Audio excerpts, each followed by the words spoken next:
Hello friends, कैसे हैं आप सभी। स्वागत है आप सभी का आपके अपने यूट्यूब चैनल ड्रीम आईएएस पे। आज है सेट नंबर 2 और इससे पहले हम लोग अभी शुरुआत ही हम लोग किए हैं, यानी कि 1 तारीख से हम लोग शुरू किए थे और ये दूसरा सेट ही है। हमें उम्मीद है कि आपको पहला सेट अच्छा लगा होगा। तो आपको जो है ना ये आज आज कुछ प्रश्न दिया जाएगा पहले सेट का, तो आप उसका उत्तर भी दीजिएगा कमेंट में, ताकि आपकी जो है यादें वो बनी रहे, आप पीछे की चीज़ भूलिए नहीं। आपको बता दें कि ये जो है ये एक अर्धवार्षिक सीरीज चल रहा है जिसमें जनवरी 1 जनवरी से लेकर जिसमें 1 जनवरी 2021 से लेकर 1 जुलाई 2021 तक का अर्धवार्षिक किया जा रहा है। इसके बाद हम लोग जो है ना आगे के अभी कवर करेंगे। अगस्त सितंबर का भी जो है ना हम लोग कवर करेंगे। इस इस करंट की सीरीज में आपको यूपीएससी, यूबीपीएससी, एसएससी या फिर दरोगा या कोई अदर भी एग्जाम जिसमें करंट अफेयर्स का क्वेश्चन पूछा जाता है, तो वहाँ आपको इसमें आवश्यकता पड़ेगी। बहुत सारे प्रश्न आपको देखने के लिए मिलेगा। इसके अलावा ये जो है कि पूरी तरह से जितने भी प्रश्न इसमें दिए जा रहे हैं, वो सारे के सारे आपके एडुटेरिया के द्वारा हाल ही में एडुटेरिया के द्वारा प्रकाशित की गई पुस्तक जो है उससे लिया गया है, जो कि काफी अच्छा माना जाता है। चलिए देखते हैं हम लोग आज के सेट नंबर दूसरा को। एक बार पेन हम थोड़ा कलर चेंज कर लेते हैं ताकि आपको क्लीन दिखे। पहला क्वेश्चन था, हाल ही में अमेरिका ने किस देश को आतंकवाद प्रभावित करने वाले देशों की सूची में फिर से शामिल किया है। तो ये अभी किसको किया गया है? अमेरिका के द्वारा जो है ना अभी क्यूबा को बताया गया है कि ये जो है आतंकवादी प्रभावित करने वाला इसको देशों की सूची में रखा गया है। क्यूबा की अगर बात करें तो क्यूबा एक जो है कैरेबियन देश है। कैरेबियन की जब हम बात करते हैं तो जहाँ पे नॉर्थ अमेरिका नॉर्थ अमेरिका और साउथ अमेरिका, ये दोनों के बीच के जो क्षेत्र होता है, इन दोनों के बीच के इधर से एरिया में इसे हम कैरेबियन देश कहते हैं। इसी में आपका क्यूबा स्थित होता है, जिसे अमेरिका के द्वारा भी आतंकवाद प्रभावित करने वाला देश की सूची में शामिल किया गया है। क्यूबा की राजधानी की बात करें तो इसकी राजधानी है हवाना। तो ये आप याद रखेंगे।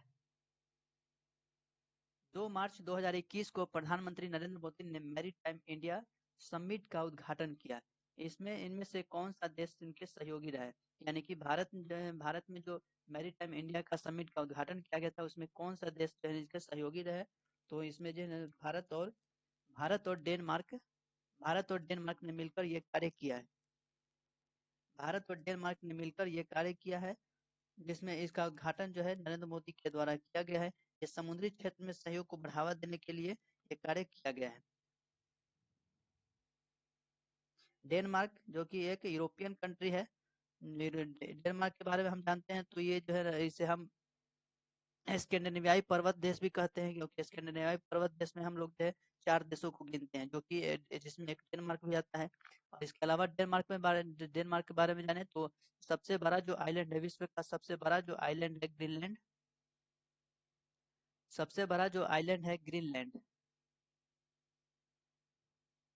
जिस पर डेनमार्क का अधिकार रहता है। ये राजनीतिक रूप से डेनमार्क का अधिकार रहता है। 22 मार्च 2021 में भारत तथा बांग्लादेश के बीच मैत्री सेतु का पुल का उद्घाटन किया गया। यह पुल किस नदी पर बनाया गया था? तो ये भारत और बांग्लादेश के बीच में, अभी जैसे कि भारत और बांग्लादेश काफी ये एक अच्छा पड़ोसी देश है भारत का। इसके अलावा हम बांग्लादेश के बारे में जानते हैं तो भारत के साथ सबसे ज्यादा बाउंड्री साझा करता है बांग्लादेश। करीब 4000 के आसपास बाउंड्री इसका साझा होता है भारत और बांग्लादेश के बीच। इसके अलावा भारत और बांग्लादेश के बीच में हम देखें तो कई सारे ट्रेन भी चलती है, जिसमें से मैत्री एक्सप्रेस, बंधन, मिताली, ये सब जो एक्सप्रेस है भारत और बांग्लादेश के बीच में चलाया जाता है। लेकिन अभी हम यहाँ पे बात कर रहे हैं मैत्री सेतु की, जो भारत और बांग्लादेश के बीच में चलाया जा रहा है। यह फेनी नदी के ऊपर बनाया जा रहा है। इसका उद्घाटन जो है फेनी नदी के ऊपर किया गया है। बांग्लादेश की बात करें तो बांग्लादेश की स्थापना जो है वो 1971 के युद्ध में हुआ था। 1971 के, जिसमें भारत ने पूरी तरह से सहयोग किया था। अभी वर्तमान में बांग्लादेश की प्रधानमंत्री है शेख हसीना। हाल ही में किस देश के एक बड़े मालवाहक जहाज के कारण स्वेज नहर का मार्ग बाधित हो गया है? सबसे पहले हम तो जानेंगे कि स्वेज नहर है कहाँ पे। तो स्वेज नहर की जब हम बात करते हैं तो जिस तरह से ये आपका अफ्रीका हो जाता है, इस तरह से आपका एक अफ्रीका देश हो जाता है। इसके ऊपर जो है भूमध्य सागर होता है, मेडिटेरियन सी होता है भूमध्य सागर। भूमध्य सागर और इधर से अरब सागर से आती हुई यहाँ पे आपका मिस्र स्थित है। ये इसी के यहाँ पे मध्य सागर और भूमध्य सागर को जोड़ती है। लाल सागर और भूमध्य सागर को जो है यह स्वेज नहर जो है वह जोड़ती है। लाल सागर हो गया इधर और एक तरफ हो गया भूमध्य सागर। इन दोनों को जहाँ पे मिलती है उसे स्वेज नहर कहते हैं। स्वेज नहर का निर्माण जो हुआ था 1896 में हुआ था, सॉरी 1869 में हुआ था। और स्वेज नहर की जो स्थापना हुई थी 1869 में हुई थी, लेकिन 1956 में 1956 में मिस्र के द्वारा इसे राष्ट्रीयकरण किया गया था। मिस्र के द्वारा राष्ट्रीयकरण किया गया था। लेकिन प्रश्न पूछ रहा है कि स्वेज नहर का मार्ग बाधित हो गया था किसकी वजह से? एक जहाज के फंस जाने की वजह से। यह जहाज था ताइवान का। ताइवान का एक जहाज था एवरग्रीन। ताइवान का एक जहाज था एवरग्रीन जो कि स्वेज नहर में फंस गया था, जिसके बाद से जो है ना यहाँ पे काफी ज्यादा जो है मार्ग बाधित हो गया और काफी ज्यादा नुकसान भी हुआ था लोगों को, क्योंकि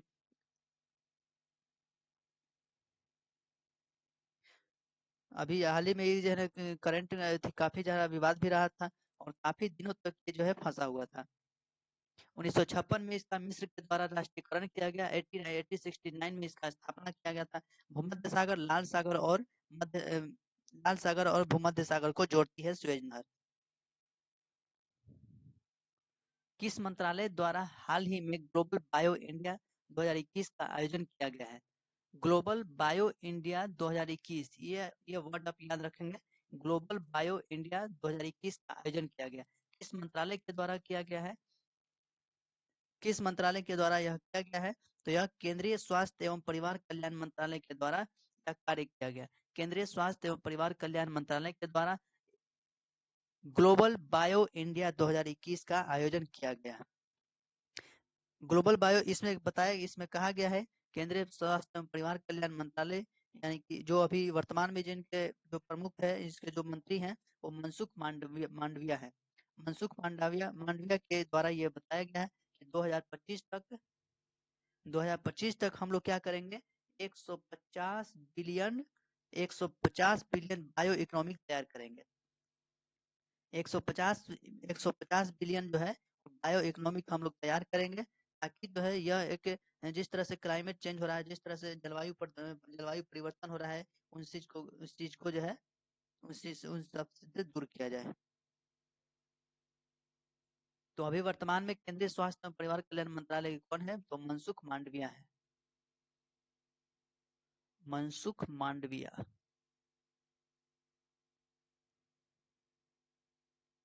इसरो ने ब्राजील के अमेजोनिया वन सहित अन्य ग्रहों को किस प्रक्षेपण यान के जरिए लॉन्च किया है? तो अभी भारत के जो इसरो है, भारत के जो अभी इसरो है उसके द्वारा जो है ब्राजील के एक उपग्रह है जिसे अमेजोनिया वन कहा जाए। ब्राजील के जो है अमेजोनिया वन एक ब्राजील का उपग्रह है, जिसके द्वारा जो भारत के द्वारा इसको लॉन्च किया गया है। किसके द्वारा? PSLV C51 PSLV C51 के द्वारा जो है इसको लॉन्च किया गया। PSLV यानी कि पोलर सैटेलाइट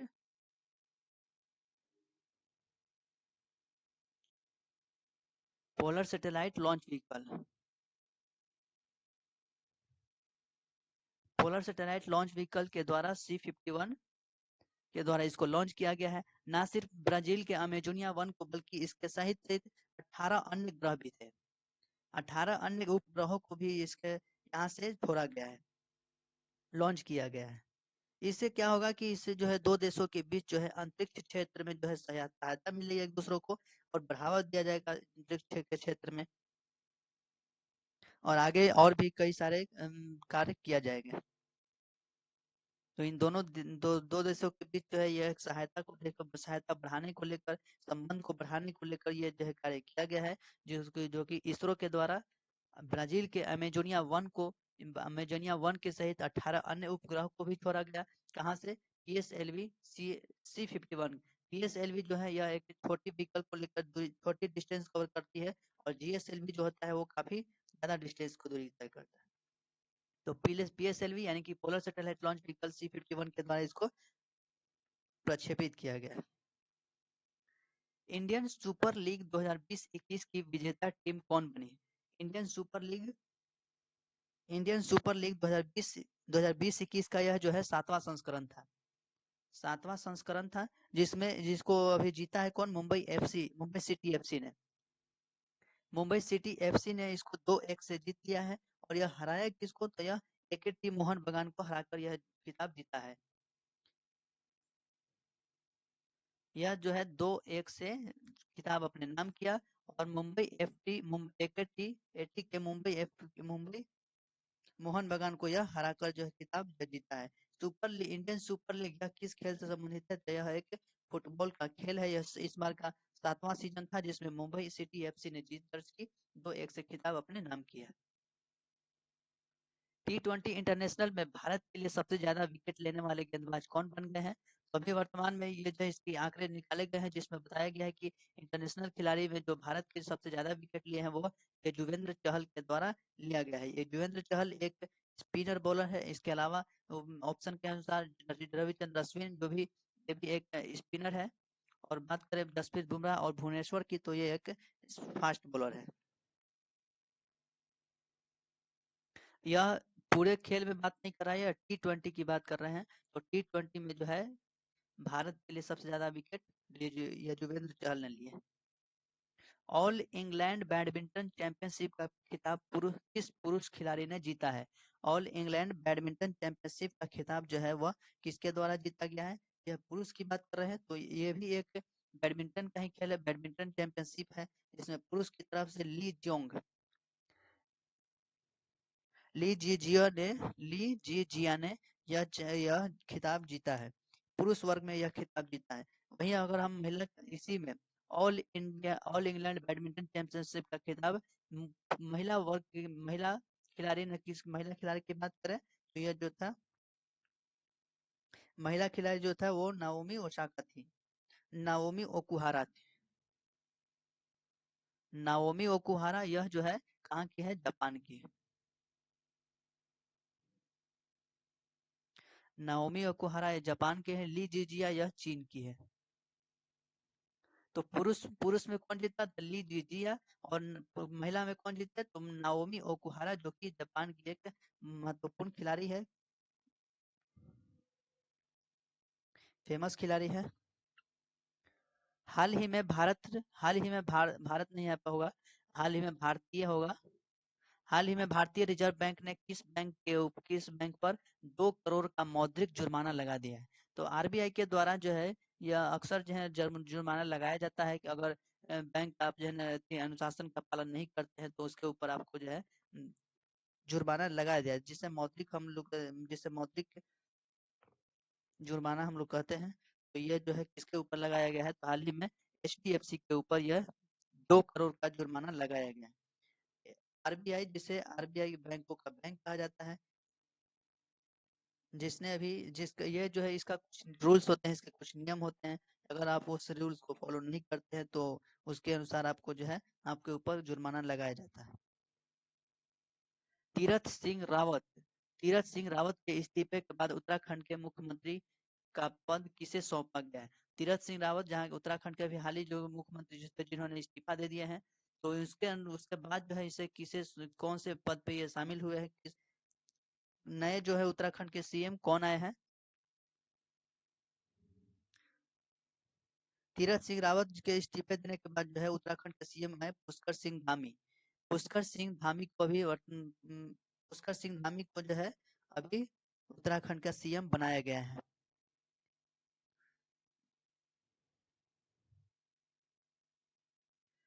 उत्तराखंड के जो CM है इसमें ये जो है काफी अक्सर जो है चर्चा में रहते हैं, क्योंकि ये काफी यहाँ पे अक्सर ज्यादा जो है बदलाव देखने को मिलता है, कई सारे जो है चुनौती को देखते हुए। तो ये आप ध्यान रखेंगे, पुष्कर सिंह धामी। महाराष्ट्र सरकार ने किस प्रसिद्ध गायिका को वर्ष 2020 का महाराष्ट्र भूषण प्रदान करने की घोषणा की है। यह महाराष्ट्र सरकार के द्वारा जो है किया गया है। अभी कौन सी प्रसिद्ध महिला को गायिका को दिया गया है, तो यह आशा भोसले को आशा भोसले को जो है यह अभी आशा भोसले को महाराष्ट्र सरकार के द्वारा जो है महाराष्ट्र भूषण प्रदान करने की बात बताई गई है।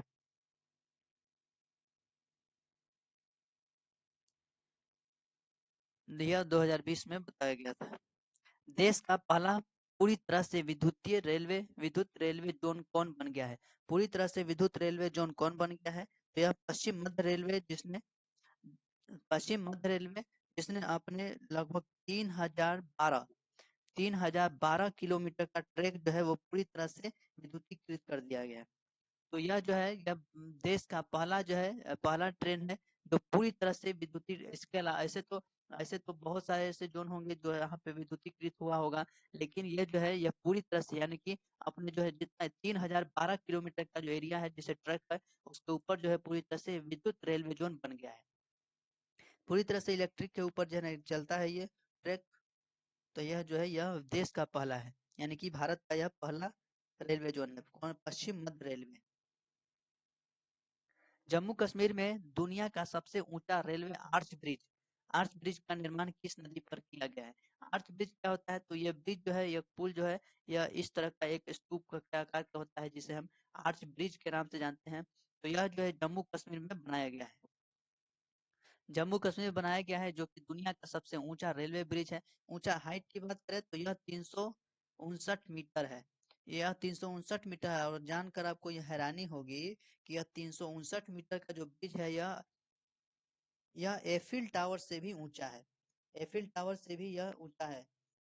तो यह जो है इसके जो कौन सी नदी पर बनाया गया है? तो यह चिनाब नदी के ऊपर बनाया है। चिनाब नदी के ऊपर जो है जम्मू कश्मीर में एक रेलवे आर्च ब्रिज का निर्माण किया गया है जो कि दुनिया का सबसे ऊंचा है। ना कि यह सिर्फ भारत के नहीं बल्कि दुनिया का सबसे ऊंचा 359 मीटर का यह इसकी जो ऊंचाई है, जो कि यह एफिल टावर से भी ऊंचा है। तो यह आप ध्यान रखेंगे। निम्नलिखित में से किस देश में भारतीय इंदिरा गांधी संस्कृति केंद्र द्वारा संस्कृति लर्निंग ऐप लिटिल गुरु को लॉन्च किया है? लिटिल गुरु को लॉन्च किया गया किसके द्वारा? इंदिरा गांधी संस्कृति केंद्र के द्वारा। इंदिरा गांधी संस्कृति केंद्र के द्वारा जो है एक लर्निंग ऐप शुरू किया गया है। संस्कृत लर्निंग ऐप, भाषा कौन सा है? संस्कृत। संस्कृत लर्निंग ऐप कौन सा शुरू किया है? लिटिल गुरु को। कहाँ किया गया है? तो यह बांग्लादेश में किया गया है। बांग्लादेश में यह इंदिरा गांधी जो संस्कृति केंद्र है यह बांग्लादेश में ही स्थापित है। बांग्लादेश में ही यह केंद्र जो है स्थापित किया गया है, जहाँ पे संस्कृत भाषा को सिखाने के लिए एक ऐप लॉन्च किया गया है। एक ऐप लॉन्च किया गया है लिटिल गुरु। लिटिल गुरु के नाम से यह जो है एक ऐप लॉन्च किया गया, जहाँ पे इस ऐप के माध्यम से क्या होगा कि बांग्लादेश में संस्कृत भाषा जो है सिखाया जाएगा। भारत की जो इंदिरा गांधी के नाम पे जो है एक केंद्र स्थापित किया गया था। काफी समय से ये जो है केंद्र स्थापित किया गया है बांग्लादेश में। इंदिरा गांधी के नाम से इसलिए ऐसे भी समझ सकते हैं कि 1971 में जो युद्ध हुआ था उस वक्त भारत के जो पीएम थे वो इंदिरा गांधी थे। तो जिन्होंने बांग्लादेश की आजादी के लिए काफी जो है न काफी महत्वपूर्ण योगदान दिया था। तो उसके इसी के देखते हुए जो है एक केंद्र स्थापित किया गया था, इंदिरा गांधी संस्कृति केंद्र। यहाँ पे अभी वर्तमान में संस्कृत लर्निंग ऐप शुरू किया गया है, लिटिल गुरु को शुरू किया गया, जहाँ पे इस ऐप के माध्यम से संस्कृत सिखाया जाएगा। चीन पर निर्भरता को कम करने के लिए भारत ने किस देश के साथ SCRI पहल की शुरू की है? SCRI ये क्या होता है? तो SCRI यानी कि चेन रिलीजन इनिशिएटिव होता है। चेन रिलीजन इनिशिएटिव जो कि भारत ने जापान और ऑस्ट्रेलिया के साथ मिलकर यह पहल शुरू किया है। भारत ने जापान और ऑस्ट्रेलिया के साथ मिलकर यह पहल शुरू किया है। ऑप्शन नंबर डी यानी कि ए और बी सही होगा।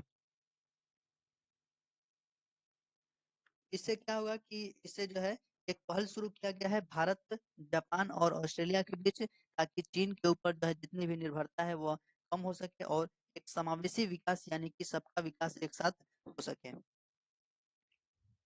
जैसा कि अभी चीन के जैसे हम जानते हैं, तो चीन अभी काफी ज्यादा जो है ना मार्केट में काफी ज्यादा जो है काफी लोग जो है ज्यादा चीन के ऊपर निर्भरता है अपने प्रोडक्ट को बेचने के लिए, अपने बिजनेस को बढ़ाने के लिए। तो उसी चीज को कम करने के लिए भारत ने एक पहल शुरू किया है जापान और ऑस्ट्रेलिया के बीच में।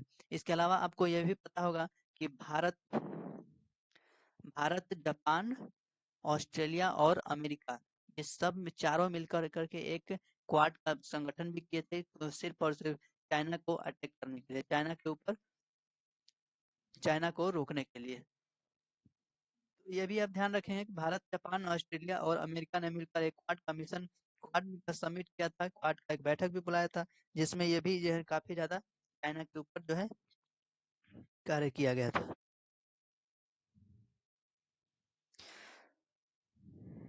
हाल ही में हाल ही में लॉन्च की गई पुस्तक all time favourite for children, all time favourite for children, पुस्तक का नाम क्या है? All time favourite for children, all time favourite for children, जिसके में एक पुस्तक लिखा गया है। यह किसके द्वारा लिखा गया है? तो यह रॉस्किन बॉन्ड्स जी के द्वारा लिखा गया है, जिसमें अभी हाल ही में इसका जो है प्रकाशन किया गया।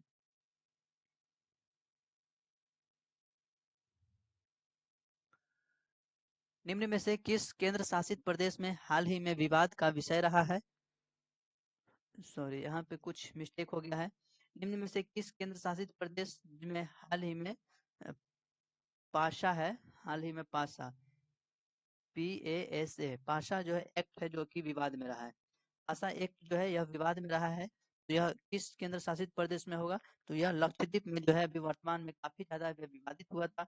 पाशा की हम बात करें तो यह जो है prevention of anti social activities की बात करता है। यह एक एक्ट है, prevention of anti social activities act. यह जो है लक्षद्वीप से शुरू हुआ, लक्षद्वीप में यह चलाया गया था इस एक्ट। यहाँ के जो लक्षद्वीप के जो प्रशासन है उनके द्वारा यह लागू किया गया था। लक्षद्वीप में जो प्रशासन है यहाँ के द्वारा, जो है यहाँ के प्रशासन के द्वारा एक पासा एक्ट लागू किया गया, यानी कि prevention of anti social activities law स्थापित किया गया, लगाया गया, जिसमें यहाँ पे इसके तहत, इस एक्ट के तहत जो क्या होता है कि किसी से भी बिना पूछताछ के जो है 1 साल तक जेल में यहाँ पे बंद कर दिया जाता है। यदि आप किसी भी तरह का देशद्रोही कार्य यानी कि विवाद वाला कोई भी कार्य करते हैं, तो आपको ऊपर जो है पासा एक्ट लगेगा, यानी कि किसी आपसे बिना पूछताछ किए आपके ऊपर जो है 1 साल तक जेल में बंद कर दिया जाएगा। तो ये जो एक्ट जो है ये काफी विवादित रहा था। कहाँ पे? लक्षद्वीप में यह किया गया था। तो इस एक्ट का जो है ना आप ध्यान रखें है कि एक prevention of anti social activities act है। बजट में घोषित प्रधानमंत्री आत्मनिर्भर स्वास्थ्य भारत योजना के तहत आवंटित की गई है। बजट में जो है अभी जो बजट 2020-21 21-22 में जो बजट पेश किया गया, इस बजट में यानी कि वित्त मंत्री निर्मला सीतारमन के द्वारा जो बजट पेश किया गया, उसमें बताया गया है कि पीएम, प्रधानमंत्री आत्मनिर्भर स्वास्थ्य भारत योजना, यह एक योजना चलाया गया था। प्रधानमंत्री आत्मनिर्भर स्वास्थ्य भारत योजना, प्रधानमंत्री आत्मनिर्भर स्वास्थ्य भारत योजना, इसके तहत यह एक योजना चलाया गया था। और इस योजना के तहत प्रश्न में पूछ रहा है कि कितनी राशि जो है वो आवंटित की गई थी, यानी कि कितनी राशि जो है वह दी गई थी इस योजना के लिए, यानी कि पीएम आत्मनिर्भर स्वास्थ्य भारत योजना के लिए कितनी राशि आवंटित की गई थी? तो यह कुल मिलाकर यह 64,180 करोड़ का राशि आवंटित किया गया था, ताकि जो है जितने भी हेल्थ फैसिलिटी है उसको बढ़ावा दिया जा सके, और एक भारत जो है वो हेल्थ सेक्टर में एक आत्मनिर्भर बन सके। जिस तरह की, और ये सब जो कार्य किया जा रहा है वो 2020 में जो कोरोना का प्रभाव हम लोगों ने देखा, और इसमें काफी ज्यादा हमें हेल्थ की फैसिलिटी से जूझना पड़ा। उसी को देखते हुए जो है 2021-22 में जो बजट पेश किया गया था, प्रधानमंत्री निर्मला सीतारमन के द्वारा, उन्हीं के द्वारा जो है ज्यादा से ज्यादा हेल्थ फैसिलिटी के ऊपर जो है जोर दिया गया, ताकि आने वाले भविष्य में इस तरह का परेशानी हमें झेलना न पड़े। राशि कितना दी गई थी? 64,180 करोड़, 64,180 करोड़ राशि दी गई, जिसमें बताया गया कि प्रधानमंत्री जो योजना चलाया गया था, प्रधानमंत्री आत्मनिर्भर स्वस्थ भारत योजना, उसके तहत इसमें काफी अच्छा जो है एक कार्य किया जाएगा, हेल्थ फैसिलिटी को इसमें बढ़ाया जाएगा। अभी किस बात की हम 22 की बजट करते हैं, तो बजट में कितनी राशि आवंटित की गई थी? तो ये नेक्स्ट प्रश्न में यही प्रश्न पूछा गया है कि 2021-22 के केंद्रीय बजट का जो कुल व्यय कितना है। तो कुल व्यय यानी कि खर्च की बात यहाँ पे कर रहा है। तो बजट जो राशि जो बजट जो पेश की गई थी वो 34,83,263 करोड़ का राशि आवंटित की गई थी, यानी कि बजट पेश किया गया था। और इस बार का जो 2020-21 का जो केंद्रीय बजट का कुल व्यय है वो भी इतना ही है, यानी कि 34,83,263 करोड़। तो इस तरह से हम देखते हैं कि तो इसका जो है राशि भी बजट भी पेश किया गया था, और इसमें कुल जो है व्यय जो है वो कुल उतना ही था। तो इस तरह से हम देखते हैं तो बजट घाटा जो है वो शून्य हो जाता है। जितना हम लोगों ने बजट पेश किया उतना ही हम लोग खर्च करेंगे, तो इस तरह से हम लोग देखते हैं कि बजट घाटा जो है वो शून्य हो जाता है। तो आप ये आंकड़े जो है याद रखेंगे कि केंद्रीय अभी 21-22 का जो बजट है वो कितना है, 34,83,263 करोड़ है। और जो कुल व्यय जो है वो 34,83,263 करोड़ है। तो ये आप आंकड़े याद रखेंगे, क्योंकि बीपीएससी के एग्जाम में कुछ आंकड़े जो है काफी महत्वपूर्ण हो जाता है, और सीधे आंकड़े के थ्रू आपसे एग्जाम में प्रश्न पूछे जाएंगे। हाल ही में किस संस्था के द्वारा देश के पहले नैनो यूरिया लिक्विड को लॉन्च किया गया है? नैनो यूरिया लिक्विड, पहले जो होता था, इससे पहले जो होता था वह यूरिया एक सॉलिड अवस्था में होता था, जहाँ पे हम लोगों ने सॉलिड के रूप में खेतों में यूरिया का प्रयोग करते थे। लेकिन अब जो है वह यूरिया जो है लिक्विड फॉर्म में आएगा। अब जो यूरिया जो आएगा वो लिक्विड फॉर्म में आएगा। और इसमें जो है इसका लिक्विड फॉर्म में जो है इसका जो बजट रखा गया है वो 240 रुपये प्रति हाफ लीटर है। और पहले जो सॉलिड अवस्था में होता था वो प्रति वन बोरा वो हमें बोरा में खरीदना था, एक बोरा। अब जो है वो लीटर में हमें मिलेगा, यानी कि 224 रुपये में हाफ लीटर हमें दिया जाएगा। तो यह किस संस्था के द्वारा लॉन्च किया गया है नए लिक्विड फॉर्म में? तो यह इफ्को के द्वारा लॉन्च किया गया है। इफ्को क्या होता है? तो Indian farmer fertiliser cooperative limited के द्वारा यह लॉन्च किया गया है। Indian farmer fertiliser cooperative limited के द्वारा यह जो है लॉन्च किया गया है। इफ्को यानी कि Indian Indian farmer fertiliser cooperative limited के द्वारा जो है नैनो यूरिया लिक्विड लॉन्च किया गया है, जहाँ पे इसका रेट रखा गया है 240 रुपये प्रति हाफ लीटर। निम्नलिखित में से किस संस्था ने दुनिया की सबसे लंबी अंडर सी केबल परियोजना के निर्माण की योजना बनाई है? अंडर सी यानी कि समुद्र के नीचे, अंडर सी यानी कि समुद्र के नीचे नीचे जो है एक केबल बिछाया जाएगा। वह किस संस्था के द्वारा किया जाएगा? तो यह गूगल ने भी यह कार्यनामा किया है। गूगल के द्वारा यह कारनामा किया जाएगा, जिसमें बताया गया है, गूगल के द्वारा कहा गया है कि आने वाले समय में हम जो है क्या करेंगे, कुल जो है यूएसए, ब्राजील, अर्जेंटीना और यूएसए, ब्राजील, अर्जेंटीना और उरुग्वे उरुग्वे इन 4 देशों में जो है हम लोग क्या करेंगे, समुद्र के अंदर यानी कि अंडर सी केबल एक केबल केबल बिछाएंगे, यानी कि एक तार बिछाएंगे। और इस केबल परियोजना के माध्यम से हम इन चारों चारों देशों में एक इंटरनेट की जो कनेक्टिविटी के माध्यम से लोगों को जो है इंटरनेट को बढ़ावा दिया जाएगा। इंटरनेट कनेक्टिविटी को और जो है बेहतर बनाया जाएगा, और जैसे कि यह जो है गूगल के द्वारा किया गया है। यूएसए की बात करें तो यह जो है नॉर्थ अमेरिका में पड़ता है। नॉर्थ अमेरिका के एक देश है यूएसए। बाकी ब्राजील, अर्जेंटीना और उरुग्वे ये जो है साउथ अमेरिका का कंट्री है। तो इन चारों कंट्री में जो है गूगल के द्वारा केबल परियोजना बिछाया जाएगा, और यहाँ इस फाइबर के माध्यम से जो है इंटरनेट का परिचालन किया जाएगा, ताकि एक बेहतर रूप में जो है ना इंटरनेट कनेक्टिविटी हो सके। हाल ही में किस बैंक ने कवच व्यक्तिगत ऋण योजना की शुरुआत की है? कवच व्यक्तिगत ऋण योजना ये क्या होता है? तो यह बैंकों के द्वारा ऋण दिया जाता है, यानी कि वैसे व्यक्ति को ऋण दिया जाता है। इस कवच योजना का अर्थ ही वही होता है कि ऐसे व्यक्ति को ऋण दिया जाता है जो व्यक्ति कोविड से प्रभावित है। ऐसे व्यक्ति जो कि कोविड से प्रभावित है उनको जो है ऋण दिया जाएगा। कितना लाख? लगभग 5 लाख 5 लाख तक का ऋण दिया जाएगा, और 5 मंथ के लिए 5 लाख का ऋण दिया जाएगा 5 मंथ के लिए और 8.5% के ब्याज के ऊपर दिया जाएगा। यह जो है कवच व्यक्तिगत ऋण जो है यह किस किस बैंक के द्वारा किया गया है? तो यह SBI बैंक के द्वारा भी जो है कहा गया है, SBI बैंक के द्वारा चलाया गया है, जिसमें बताया गया है कि SBI बैंक जो है वो कवच व्यक्तिगत ऋण योजना की शुरुआत की है, जिसमें वैसे व्यक्ति जो कि कोविड से प्रभावित है, वैसे जिसके इलाज के लिए जो है 5 लाख तक का ऋण दिया जाएगा 5 महीने के लिए और 8.5% के ब्याज पर दिया जाएगा, ताकि उनका उनके जो इलाज है वो बेहतर हो सके। भारतीय संविधान अनुसंधान भारतीय चिकित्सक अनुसंधान यानी कि आईसीएमआर के द्वारा जो है घर पर कोविड-19 की जांच के लिए जो किस रैपिड एंटीजन टेस्ट की मंजूरी दी गई है? आईसीएमआर के द्वारा जो है घर पर ही कोविड-19 की जांच के लिए एक रैपिड एंटीजन टेस्ट को किट को मंजूरी दिया गया है। आईसीएमआर के द्वारा Indian council of medical research के द्वारा जो है यह जैसे कि अभी जो कोविड के कारण जो है काफी सारे हॉस्पिटल में जो है बहुत ज्यादा भीड़ भाड़ होने की वजह से कई लोगों के जांच भी नहीं हो रहा था और काफी ज्यादा लोगों की संख्या में जिनकी मृत्यु हो रही थी। तो ICMR Indian council of medical research के द्वारा जो है कि योजना चलाया गया, एक जो है किट को मंजूरी दी गई, जिसे आप घर पे ही जो क्या करेंगे अपनी जो कोविड-19 की जांच आप कर सकते हैं कि आपको जो है ना कोविड है या नहीं है। अगर है तो उसके अनुसार आपको इलाज किया जाएगा और अगर है तो ही जो है ना आप जाइए और हॉस्पिटल में इलाज करवाइए। इससे क्या होगा, हॉस्पिटल की जो भीड़ भाड़ होगी उससे छुटकारा मिलेगी और ज्यादा से ज्यादा लोगों को इलाज किया जाएगा।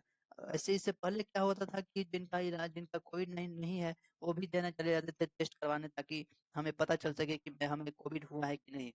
तो इस चीज से दूर हटने के लिए, इस चीज से भीड़ भाड़ को कम करने के लिए एक रैपिड एंटीजन टेस्ट किट को मंजूरी दिया गया है, ताकि आप जो है ना घर पर ही अपने को पहले कोविड को जांच कर लीजिए और यदि पॉजिटिव है तो ही आप हॉस्पिटल में आइए।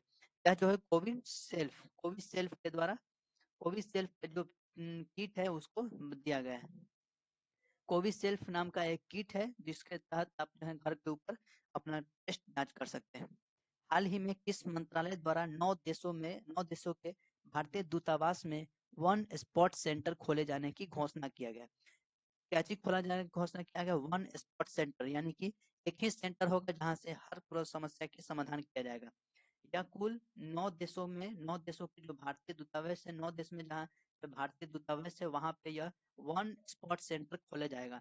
यह जो है महिला एवं बाल विकास मंत्रालय के द्वारा किया गया है। महिला एवं बाल विकास मंत्रालय के द्वारा किया गया है, ताकि जो महिलाओं के साथ जो दुष्व्यवहार हो रहा है उसको देखते हुए जो है यह किया जा रहा है, ताकि जो 9 देश हैं उन 9 देशों में जहाँ पे भारतीय दूतावास रहते हैं वहीं पर ही किसी एक दूतावास पे देख के यहाँ पर वन स्पॉट सेंटर खोले जाएंगे और यहीं से हर जगह का हर महिलाओं की जो है सोल्यूशन किया जाएगा जहाँ पे लोग भारतीय महिला है। यह महिला एवं बाल विकास मंत्रालय के द्वारा किया गया है। हाल ही में किस राज्य सरकार ने मनरेगा के तहत कार्य दिवस की संख्या को 100 से बढ़ाकर 150 कर दिया है? तो पहले जो मनरेगा हुआ करता था उसमें 100 दिन काम करना होता था, यानी कि लगभग 3 महीने के आसपास आपको काम करना होता था, 3 महीने काम करना होता था। लेकिन अब जो है यह उत्तराखंड सरकार के द्वारा ऐसे 150 दिन कर दिया गया, यानी कि 50 दिन जो है वो अतिरिक्त किया गया है। इस 50 दिन अतिरिक्त का खर्च कौन उठाएगा? तो यह राज्य सरकार उठाएगी।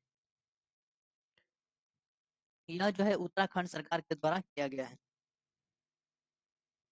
उत्तराखंड सरकार के द्वारा बताया गया है कि कार्य की क्षमता को 100 दिन से 150 दिन किया गया है। नई दिल्ली में स्थित विश्व पुस्तक मेला के 29वां संस्करण का आयोजन किया गया है। इसका थीम क्या है? आप ऐसे याद रखेंगे तो 29वां संस्करण का थीम क्या है? इसका थीम है कि गांधी लेखकों का लेखक। यह 29वां संस्करण है, विश्व पुस्तक मेला है, जहाँ पे नई दिल्ली में इसको जो है वर्चुअल रूप से इसका संचालन किया गया है। यह एक ट्रस्ट के द्वारा किया गया है, एक ट्रस्ट या एक संस्था के द्वारा आयोजित किया गया था, national book trust. National book trust national book trust एक संस्था के द्वारा यह इसका जो है संचालन किया गया। इस विश्व पुस्तक मेला के 29वें संस्करण का आयोजन किया गया, इसका जो थीम था वो गांधी लेखकों का लेखक, गांधी लेखकों का लेखक, ये आप ध्यान रखेंगे। By many a people, by many a happy accident recollection of a life के लेखक कौन है? पुस्तक का नाम है by many a happy accident recollection of a life. इस पुस्तक का नाम आप जरूर याद रखेंगे, इसको आप VVI में कर लीजिए क्योंकि काफी ज्यादा ये जो है चर्चा में रहा है, तो इसका जो है ना आप हो सकता है कि एग्जाम में इस बार पूछा जाए। तो by many a happy accident recollection of a life, इसके लेखक कौन है? तो मोहम्मद हामिद अंसारी है। मोहम्मद हामिद अंसारी कौन है? तो यह पूर्व राष्ट्रपति उपराष्ट्रपति हुआ करते थे, पूर्व राष्ट्रपति हुआ करते थे, जो कि इनका जो कार्यकाल था वो 2007 से 2017 तक इनका कार्यकाल चलता था। ये दो बार के कार्यकाल में उपराष्ट्रपति रह चुके थे। तो इनके द्वारा जो है एक पुस्तक लिखा गया था, कौन सा पुस्तक? By many happy accident recollection of a life. इस पुस्तक का नाम आप याद रखेंगे। जनवरी 2021 में देश का पहला पार्क, देश का पहला, सॉरी यहाँ पे फायर पार्क है, देश का पहला फायर पार्क। जनवरी 2021 में देश का पहला फायर पार्क किस राज्य में शुरू किया गया है? फायर पार्क किस राज्य में शुरू किया गया है? तो अभी यह किसके द्वारा किया गया है? एक फायर पार्क कहने का मतलब यह हुआ कि उड़ीसा के द्वारा, उड़ीसा के जो राजधानी है भुवनेश्वर, वहां पे एक पार्क बनाया गया है। उस पार्क में जो है एक प्रशिक्षण दिया जाएगा, एक सिखाया जाएगा कि जब आग लगता है तो वहां पे आप किस तरह से जो है प्राथमिक उपचार कर सकते हैं, उसको बचाने के लिए आप जो है सबसे पहले क्या क्या कर सकते हैं, इसका जो है प्रशिक्षण दिया जाएगा। इसके लिए एक पार्क बनाया गया है जिसे फायर पार्क का नाम दिया गया है। यह देश का पहला यानी कि भारत का यह पहला पार्क है। उड़ीसा के भुवनेश्वर में इसका स्थापना किया गया है। यहाँ पे जो है प्रशिक्षण दिया जाएगा कि किस तरह से आप जो है लोगों का बचाव कर सकते हैं फायर आग लगने पर। जनवरी 2021 में किस देश ने पेरिस जलवायु समझौते में पुनः शामिल होने का निर्णय लिया है? यह जो है अमेरिका के द्वारा किया गया है। जब जब यहाँ पे जो अमेरिका के जो राष्ट्रपति हुआ करते थे डोनाल्ड ट्रंप, जब डोनाल्ड ट्रंप यहाँ के राष्ट्रपति हुआ करते थे तो उन्होंने क्या किया कि पेरिस जलवायु समझौते से जो है वो हट गए थे। उन्होंने जनवरी 2000 में हट गए थे समझौते से। लेकिन जब इलेक्शन हुआ और पुनः जो है जो बाइडेन जो है राष्ट्रपति बने, राष्ट्रपति बनने के साथ जब वो शपथ लिए तो सबसे पहला जो कार्य था वो यही किए कि उन्होंने घोषणा किया कि वो पुनः पुनः जो है यह जब पेरिस जलवायु समझौते में शामिल होंगे। तो यह डोनाल्ड ट्रंप के द्वारा, अमेरिका के द्वारा किया गया है कि यह पुनः जो है शामिल हो गया इस समझौते में। और इसका जो पेरिस जलवायु समझौता है, इसका जो तात्पर्य होता है, इसका उद्देश्य जो होता है वो वैश्विक तापमान को 2 डिग्री तक रखना है। तो इसका जो कहना है कि हम जो है वैश्विक तापमान को यानी कि विश्व की जो टेम्परेचर है, जलवायु टेम्परेचर है, उसका टेम्परेचर जो है 2 डिग्री तक रखेंगे। इसकी जो स्थापना 2015 में जो है यह पहली पेरिस जलवायु समझौते की बैठक हुई थी और इसकी स्थापना जो हुई थी वो 2016 में हुई थी। 2015 में बैठक होकर इसकी जो स्थापना के लिए मंजूरी दिया गया और 2016 में इसकी जो है स्थापना हुई थी। तो इस तरह से हम लोग 30 प्रश्न को देखे। हमें उम्मीद है कि आपको वीडियो अच्छा लगा होगा। तो आज का कुछ प्रश्न है जो आपको कमेंट में बताना है, इसलिए पिछले सेट में एक प्रश्न पूछा गया था। पहला क्वेश्चन है कि निम्नलिखित में से किस व्यक्ति को डॉक्टर APJ अब्दुल कलाम वैज्ञानिक पुरस्कार 2021 से सम्मानित किया गया है? दूसरा है कि यूवेरी मुसेवेनी हाल ही में किस देश के प्रधान राष्ट्रपति बने? किस रेलवे जोन में 3.5 किलोमीटर लंबाई की सबसे लंबी मालगाड़ी को लॉन्च किया गया? और चौथा है भ्रष्टाचार को कम करने तथा पारदर्शिता को बढ़ाने के लिए किस राज्य केंद्र शासित प्रदेश द्वारा सतर्क नागरिक मोबाइल ऐप लॉन्च किया गया? पांचवा है राष्ट्रीय युवा दिवस 2021 का थीम क्या है? तो आप इसका उत्तर कमेंट में दीजिए। यह पिछले सेट में प्रश्न पूछा गया था। यदि आप पिछला सेट नहीं देखे हैं तो डिस्क्रिप्शन में लिंक दिया हुआ है, आप जो है ना प्ले लिस्ट में जाकर के आप वीडियो को देख लीजिए और आप जो है उसके बाद उत्तर दीजिए। आप लोग उत्तर देने की कोशिश करिएगा ताकि आपसे जो है याददाश्त जो बने रहे। ऐसा नहीं कि आप जो है आगे पढ़ते जाए और पीछे से भूलते जाए, तो ये नहीं होना चाहिए। आज आज कुल मिलाकर 60 प्रश्न हुए और इसका जो टेस्ट होगा आज 8 PM होगा।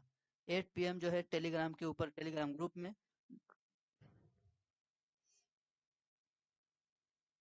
टेलीग्राम ग्रुप में जो है इसका जो है टेस्ट होगा, तो आप वहाँ पे ज्वाइन कर सकते हैं। टेलीग्राम ग्रुप में ज्वाइन होने के लिए आप जो है डिस्क्रिप्शन लिंक में जाकर के प्लेलिस्ट में जाकर के चैनल पे आप वहाँ से ज्वाइन हो सकते हैं। वीडियो अच्छा लगे तो लाइक और शेयर जरूर करिएगा,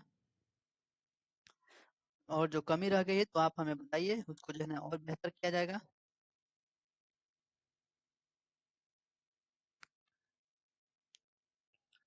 साथ ही बड़ों का आदर करें, छोटे को प्यार करें और अपना व्यक्तित्व इस तरह से बनाएं ताकि महिलाएं आपके साथ सुरक्षित महसूस करें।